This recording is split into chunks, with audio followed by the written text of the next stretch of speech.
آپ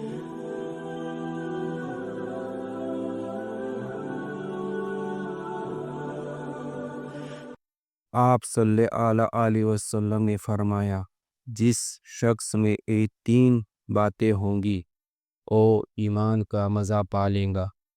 ایک کہ وہ شخص جسے اللہ اور اس کا رسول ان کے معصوم سے زیادہ عزیز ہو، اور دوسرے ایک کہ جو کسی بندے سے محض اللہ ہی کے لیے محبت کرے، اور تیسری بات ایک کہ جسے اللہ نے کفر سے نجات دی ہو، پھر دوبارہ کفر اختیار کرنے کو وہ ایسا برا سمجھے جیسے آگ میں گر جانے کو برا جانتا ہے۔